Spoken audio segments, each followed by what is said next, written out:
Ever thought about leading a team of like super talented software engineers? Hmm. It's a pretty hot job these days. But getting there, well, that's the tricky part. Right. We found this Indeed UK article Oh, all about typical interview questions for software engineering managers. It's kind of like a sneak peek into what they're looking for. and true. So whether you're like, practicing for interviews or just curious about what it takes to really make it in this role this deep dive is for you, we're going to look at those must-have skills, the smart strategies, and yeah, even those tough decisions that come with the job. Get ready to dive into things like what makes a project successful, how to handle those disagreements, different ways to lead, and yep, even those difficult conversations about letting someone go. One thing I found really cool about this article is that it doesn't just list the questions. It gives you these really insightful sample answers. Oh, wow. It's almost like a roadmap of what interviewers are actually looking for. Okay, I like that. All right, let's break it down. First up, a classic. How would you define a successful software engineering project? Hmm. The sample answer really focuses on this idea of balance. Like meeting the client's needs, staying within budget and on time, keeping things high quality, and following those best practices. Mm-hmm. A lot to juggle, right? Yeah, it is. And that's why this whole idea of balance is so crucial in software development. Okay. You're always dealing with these competing priorities. Right. Like a client might have this grand vision, but it might not be technically possible with the budget or the time frame they have. Makes sense. A good software engineering manager has to be a master at navigating those trade-offs. Okay, I see how that can get tricky. Now, this one caught my eye. Can you describe a previous project you enjoyed working on? The sample answer talks about a machine learning tool for a healthcare client, and it really emphasizes things like innovation, teamwork, and having a positive impact. What do you think is so appealing about these elements, especially for software engineers? I think it comes down to purpose. Yeah.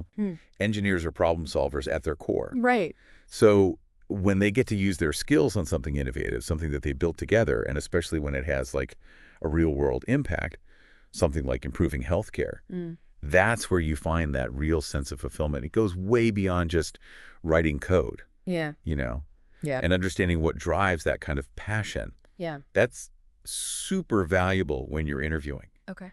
It lets you show potential employers that you're not just looking for a job, you're looking for the right fit, Yeah. a place where what you care about lines up with what they care about. Absolutely.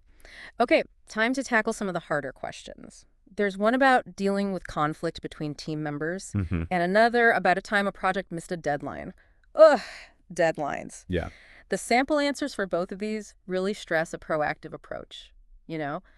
Stepping in early before things blow up, communicating openly and honestly, and always looking for ways to improve processes. Right. And there's so much nuance packed into those responses. Exactly. Like successfully resolving conflict, that takes some serious active listening. You have to actually understand everyone's perspective, not just hear them, and then help the team find a solution that gets to the root of the problem. Right. And when it comes to missing those deadlines, it's not enough to just explain what happened. Yeah. It's about taking ownership, learning from it, and then actually making changes so it doesn't happen again. Makes sense. So the article then dives into those personal qualities. Okay. Asking about things like how you handle stress, your leadership style, and how you keep your technical skills sharp. The common thread seems to be work-life balance, continuous learning, and being self-aware, especially in such a fast-paced field, right? Definitely. Being a software engineering manager, it's demanding. Yeah. You need to be incredibly self-aware, Right. have strategies for managing stress, stay motivated, and constantly adapt to the ever-changing tech landscape. And there's a hint in the article that there's no single right way to lead. Exactly. Yeah. Different leadership styles have their own strengths and weaknesses. Okay. A good manager is adaptable. Choosing the style that works best for the specific team, the project, and the situation. One size definitely doesn't fit all. Okay. Here's the question I think makes a lot of people squirm. Have you ever had to let one of your team members go? It's not easy to talk about, but the article acknowledges that it's sometimes a necessary part of the job. It's got to be tough. It is, and it's a responsibility that should never be taken lightly. Right. If it's not handled well, it can have a huge impact on the individual and the team. Yeah. Approaching these situations requires empathy and professionalism. You have to ensure everything is legally compliant, provide clear and honest communication, and offer support, both to the person leaving and to the rest of the team. Right. It's about being human, even when the situation is difficult. It's really interesting how many of these interview questions focus on the people side of things. Yeah, absolutely. Like being a software engineering manager, it's not just about writing elegant code, right? Right. You need to be able to inspire people, handle disagreements, and build a really strong team culture. It's as much about people as it is about the technical stuff. Yeah, it's a people-focused role, for sure. Totally. Which kind of brings us to a question the article mentions but doesn't really answer. What's your leadership style? It's something every aspiring manager needs to think about, right? Definitely. So what are some of the different leadership styles that come into play when you're managing software engineers? Well, there are a few common ones, Okay. each with its own pros and cons. Okay. So you've got the classic command and control style where the manager makes all the decisions and the team follows orders. This can be effective in certain situations. Okay. Like if you need to make a quick decision in a crisis. Right. But if you use it all the time, it can stifle creativity Yeah. and lead to a team that's not really engaged. So probably not the best approach for a field that's all about innovation. Probably not, no. What about like the opposite end of the spectrum? Well, on the other end, you have the laissez-faire style. Okay. This is where the manager takes a hands-off approach. Right. Lets the team self-manage. Okay. This can work really well if you have a team that's super experienced and motivated. Right. But if the team isn't ready for that level of autonomy, Yeah. it can lead to a lack of direction and inconsistent results. Sounds like finding that sweet spot is key. It is. So where do styles like democratic leadership and transformational leadership fit in? Those are great examples of finding that balance. Okay. So democratic leaders involve the team in decision-making, which fosters collaboration and buy-in. And transformational leaders inspire and motivate their team Okay. by setting a clear vision Yeah. and empowering individuals to grow and develop. So it's not about sticking to one style rigidly. The best managers can kind of flex between those approaches depending on what the situation needs. Precisely. Adaptability is key. A good manager needs to be able to read the team, the project, the context, Right. and choose the leadership style that's going to be most effective in that moment. Okay, so let's talk about some of those day-to-day challenges. The article mentions questions like, how would you handle a team member who isn't meeting expectations? Yeah. And how do you ensure effective communication within your team?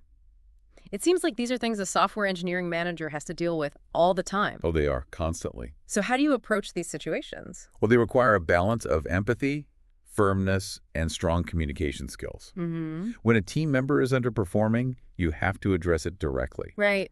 But you need to do it in a way that's supportive and constructive. Yeah.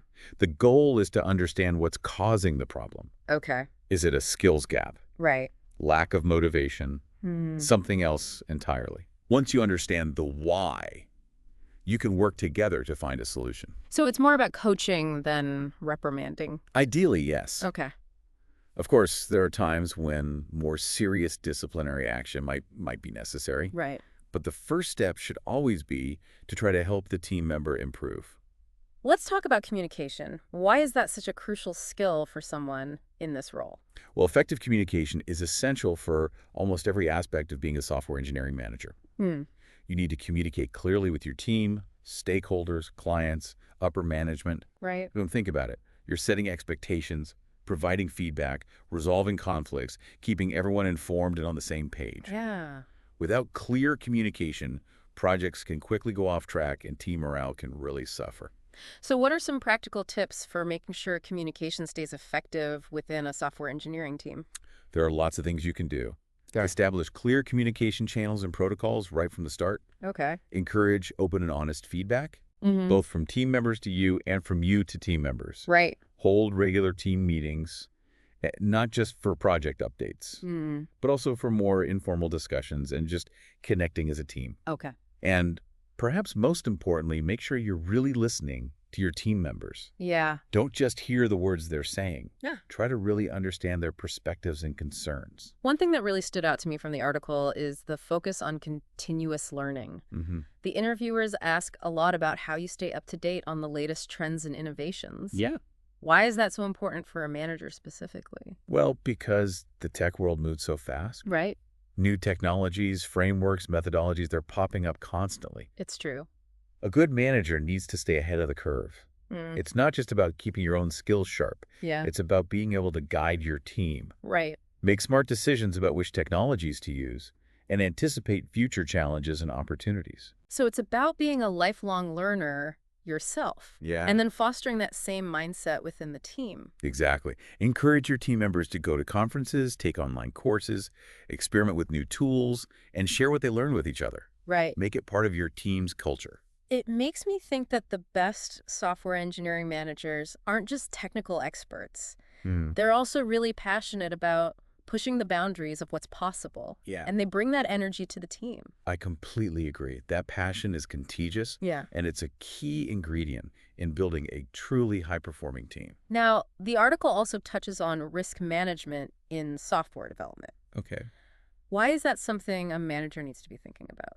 Well, software development comes with inherent risks. Right. There are always unknowns, unexpected challenges, and the potential for things to, well, go wrong. Yeah. A good manager needs to be able to identify, assess, and mitigate those risks Okay. throughout the whole development process. So it's about being proactive and having a plan B or maybe even a plan C. Right. It's about anticipating potential problems, having contingency plans in place, Mm.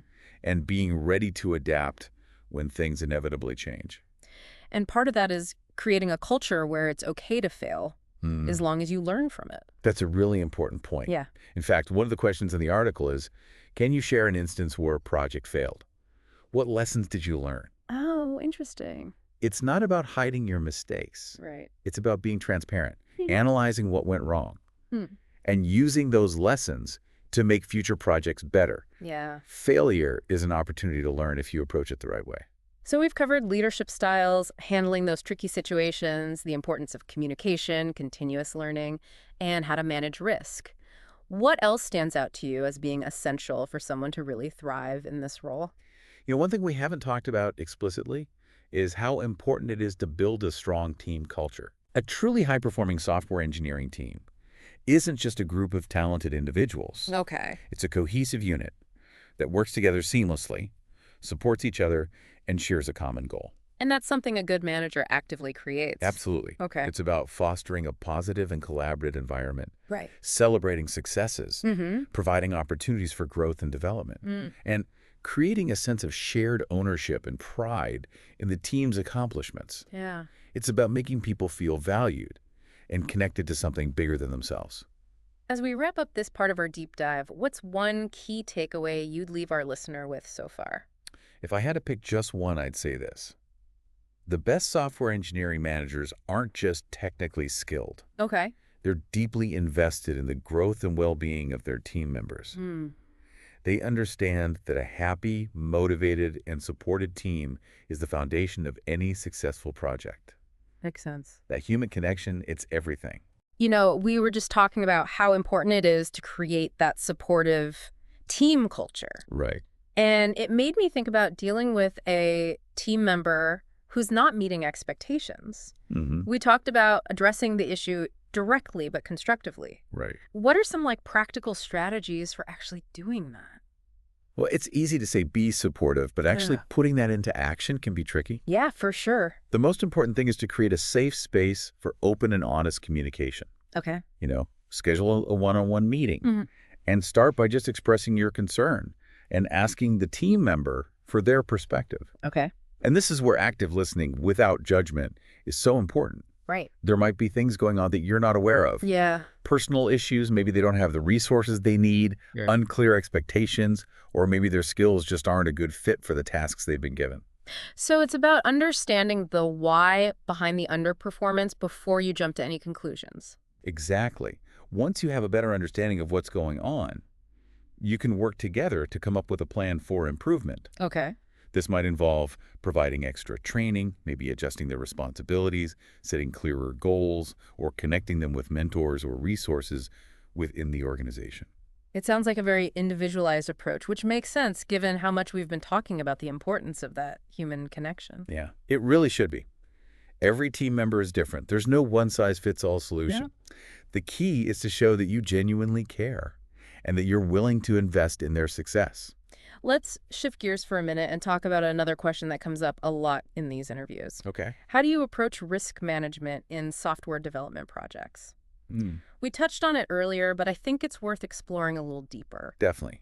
Risk management is so important in software development, Yeah. precisely because there are so many unknowns, so many things can go wrong.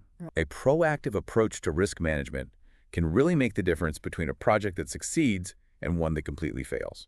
Okay, so how does a software engineering manager actually put risk management into practice? What does that actually look like? Well, it starts with identification. Okay. Early on in a project, get your team together and brainstorm potential risks. Mm. These could be technical risks, Okay. like difficult integrations or security vulnerabilities, Right. or they could be non-technical risks, like scope creep, resource constraints, or communication breakdowns. So you're getting everyone involved in spotting those potential problems from the very beginning. Exactly.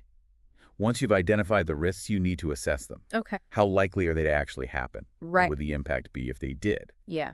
This helps you figure out which risks are the most important to focus on. And then comes the actual managing of those risks. Right. For each high priority risk, you develop mitigation strategies. Okay. This might mean things like having backup plans, maybe allocating some extra resources, implementing really thorough testing, or setting up clear communication channels to make sure any issues are flagged early on. It sounds like a continuous process throughout the whole project. It is. Not something you just do once at the beginning and then forget about. No, definitely not. Yeah. New risks can appear, and the likelihood or impact of existing risks can change as the project progresses. Right. So a good manager is always monitoring, reassessing, and adjusting those strategies. Okay. There's one more question from the Indeed article I'd like to talk about. How would you handle a situation where the client isn't happy with the software solution? Mm-hmm. I mean, this is something every software engineering manager is probably going to face at some point, right? It absolutely. It's bound to happen. Client satisfaction is everything. Even with the best planning and execution, there will be times when the solution you deliver doesn't quite meet their expectations. Hmm. It just happens. So how do you handle that? How do you make things right? The first step is to really listen to the client's concerns Okay. and try to understand why they're not happy. Mm-hmm. Is it a misunderstanding about what they asked for? A technical problem, a missing feature? Right. Once you understand the issue, you can start working towards a solution. Okay. Maybe this means clarifying expectations, proposing some adjustments to the software, or sometimes having a difficult conversation about what's feasible within the scope of the project. So again, communication is key. Absolutely. Clear, open, and honest communication throughout the project can often prevent a lot of these problems from happening in the first place. Right. But even when things do go wrong, good communication is crucial for fixing the situation and maintaining a positive relationship with the client. This has been such a great deep dive. We've covered so much. Leadership styles, team dynamics, risk management, client communication. Yeah, it's a lot. It's clear that being a successful software engineering manager takes a wide range of skills. As we wrap up, what's the most important thing you want to leave our listeners with? I think the biggest takeaway is this. Software engineering management is so much more than just technical expertise. It's about leadership, communication, empathy, problem solving, and understanding those human factors that make software development work. Okay. The best software engineering managers aren't just great coders, they're exceptional leaders. Yeah. They inspire and motivate their teams to build amazing things. Right. And they do all of this while dealing with the challenges of this ever-changing tech world. That's a fantastic way to put it, and it's definitely inspiring for anyone thinking about taking on this role. Yeah, it's a great role. Thanks for joining us on this deep dive into the world of software engineering management. My pleasure. Hopefully you learned something new and maybe even got inspired for your own career journey. Until next time, keep learning, keep growing, and keep building those incredible things.